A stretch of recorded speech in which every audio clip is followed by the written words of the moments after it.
ijoollee keessanii farka walitti rukutaa.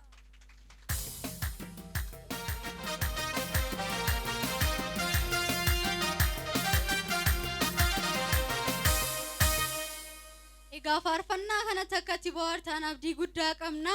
Daa'imman keessan qaqqacalee akkasittiin si fuulduratti ba'anii isiniif dhiyeessan kana akkasumatti kunuunsaa itti fufaa isiniin jedha.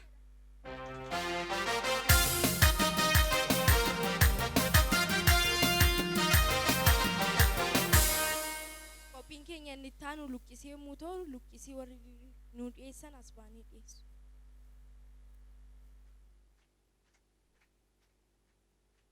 እንኳን አደረሳችሁ ለ2015 ዓመተ ምህረት። ስሜ ሲፈንጎስ እባላለሁ። አሁን ማቀርብላችሁ ጥቅስ ነው። እግዚአብሔር ብርሃን ነው፣ ጨለማም በእርሱ ዘንድ ከቶ የለም። አንደኛ ዮሐንስ ምዕራፍ 1 ቁጥር 5። ስላዳመጣችሁኝ አመሰግናለሁ።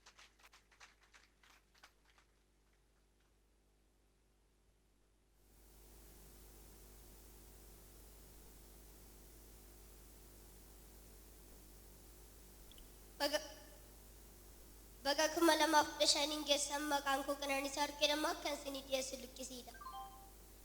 Anii fi manni koo Waaqayyoon hojjenna. Macaafa Iyyoob boqonnaa 24 lakkoofsa 15.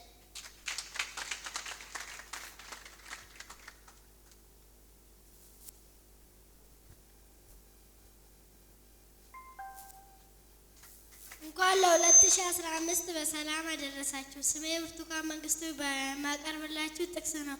ለሰውም ማይቻል ሁሉ ለእግዚአብሔር ዘንድ ይቻላል። ማቴዎስ ምዕራፍ 19 ቁጥር 26። ስላዳመጣችሁኝ አመሰግናለሁ።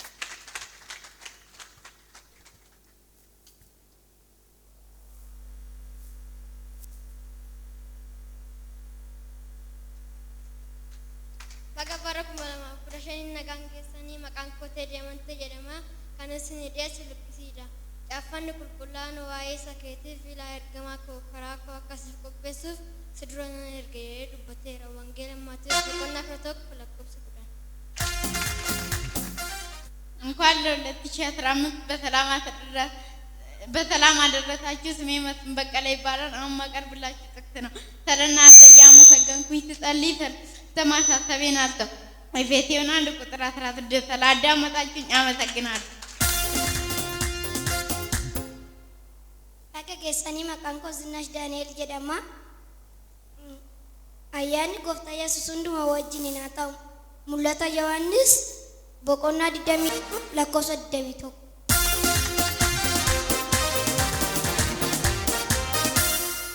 እንኳን ለ2015 በሰላም አደረሳችሁ። ስሜ ናዝራኤል ይባላል። አሁን ማቀርብላችሁ ጥቅስ ነው። የመስዋዕትነቱን በግ እግዚአብሔር ያዘጋጃል። ዘፍጥረት 22:8 ስላዳመጣችሁኝ አመሰግናለሁ።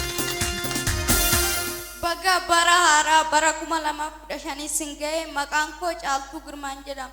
Kan isiniif qopheessu luqqisiidha.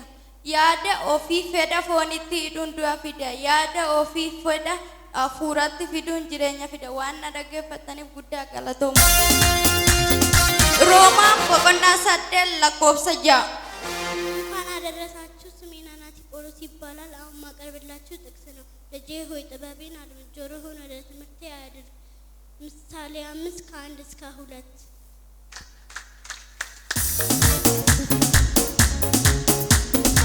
እንኳን ለ2015 በሰላም አደረሳችሁ።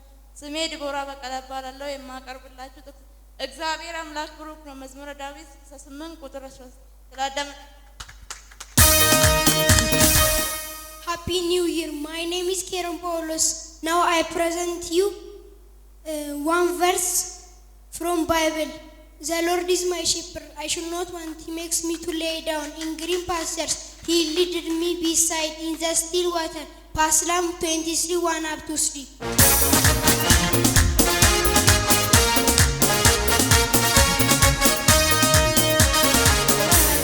Isii kanarraa akka baratan abdii guddaa qabna.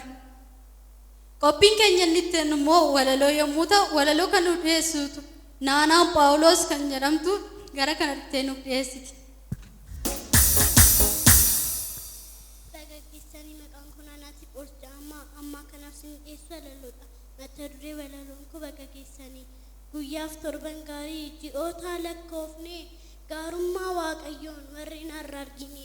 Mee dhaggeessanii hundumtu keessanii jabaa dhabdiin keenya egaa barii dhufus unuuf bara keenya egaa barii dhufus unuuf bara keenya waan akkasitti daga.